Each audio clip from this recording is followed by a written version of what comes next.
Memasuki tahun yang baru 2025. Lantas apa yang berubah? Apakah sekedar tahunnya saja atau hidupmu yang mau berubah? Saya bahas di audio video kali ini.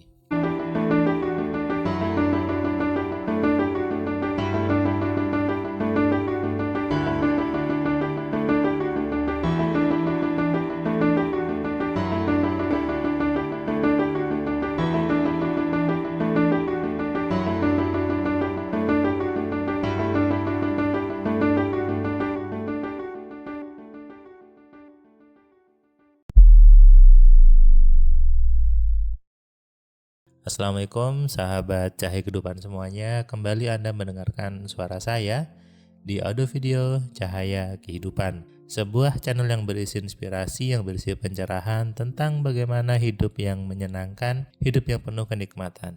Sudah memasuki bulan Januari di tahun 2025, tanggal 3 Januari 2025. Saya menghabiskan gantian tahun kemarin di Bali, karena kelas AMC Platinum terakhir itu sampai hari Minggu, jadi saya ke Bali hari Seninnya.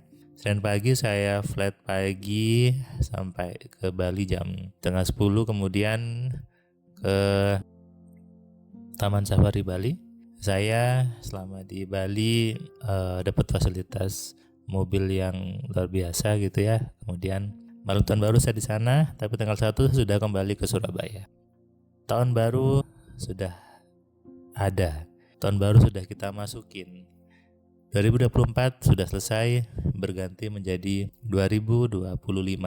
Apa yang berganti? Apakah hanya kalender Anda yang berganti atau hidupnya yang berganti? Harusnya yang berganti adalah hidup kita. Tahun baru, mindset baru, dan tentunya hidup yang baru. Itu momentum pergantian tahun yang perlu kita lakukan bersama-sama, yang kita perlu jalani, bahwa setiap hari, setiap bulan, setiap tahun itu adalah menuju ke arah yang lebih nikmat, yang lebih menyenangkan. Banyak orang biasanya di awal tahun membuat impian. Sebut aja resolusi 2025. Anda mungkin juga sudah membuat. Bahkan ada yang sudah punya impian, saya mau ini, saya mau itu, saya mau pergi kemana, saya mau buka bisnis apa dan sebagainya. Tapi kebanyakan orang impiannya itu sama dari tahun ke tahun, gak berganti. Kok bisa gak berganti? Ya karena impiannya gak terjadi, sehingga diulang lagi membuat impian yang sama.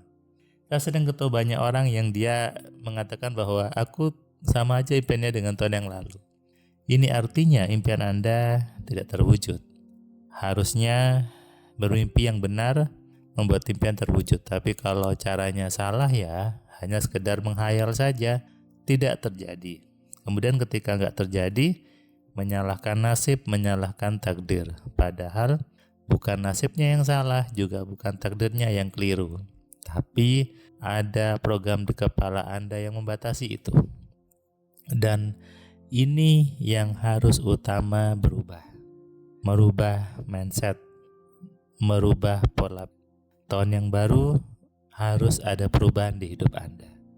Harus ada perubahan di keuangan Anda, perubahan di kesehatan Anda, perubahan di pola pikir Anda.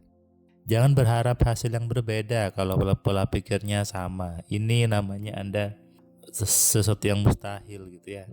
Jadi kalau Anda ingin mengharapkan hasil yang berbeda di hidup Anda tahun ini, harus dimulai dengan pola pikir yang berbeda.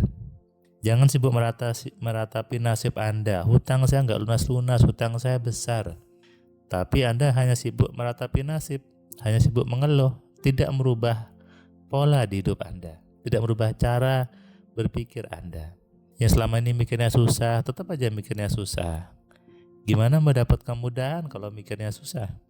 Yang selama ini suka berpikir yang ruwet, tetap aja mikirnya ruwet. Ya, bagaimana hidupnya mau jadi lancar kalau Anda mikirnya ruwet?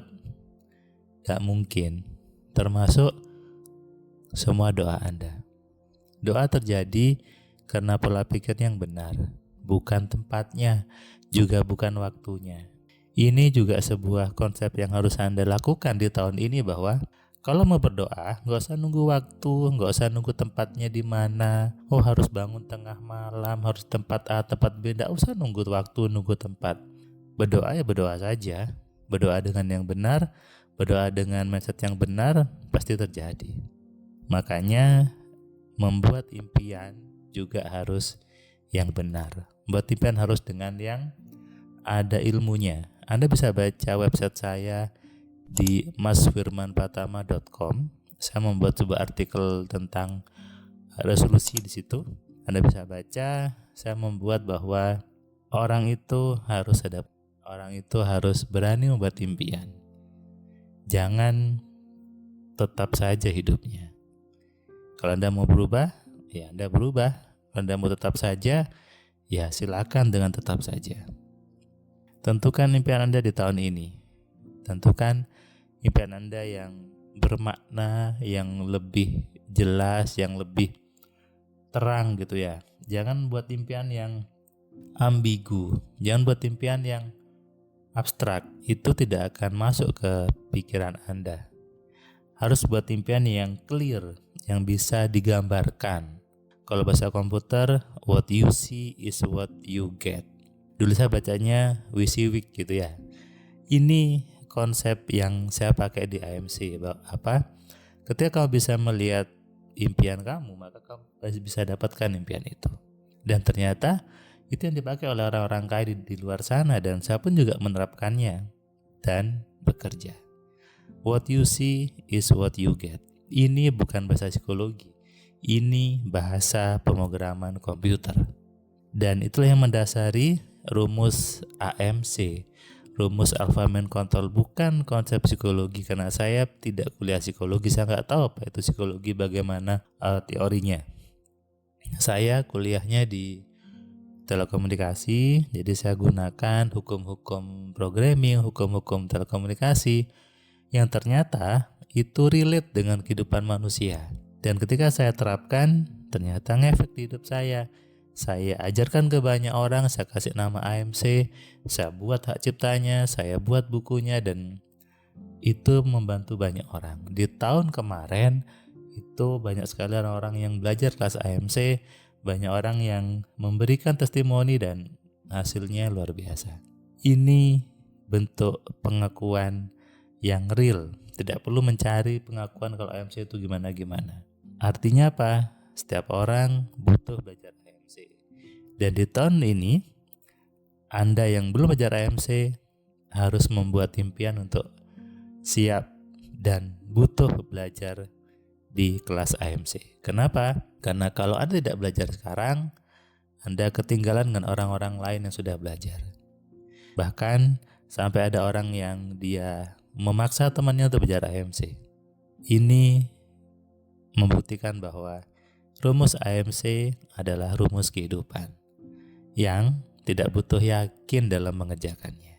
Itu saya juga sampaikan di buku-buku saya, 10 keajaiban pikiran, buku kitab kunci penarik rezeki, buku kalimat sugesti juga. Bahkan di kelas saya awali bahwa tidak butuh keyakinan. Kita hanya butuh tahu caranya, butuh step-stepnya, dan dikerjakan. Kenapa? Karena Tuhan itu pasti, Allah itu pasti mengabulkan. Allah itu selalu menuruti prasangka makhluknya. Artinya apa? Ini hukum pasti.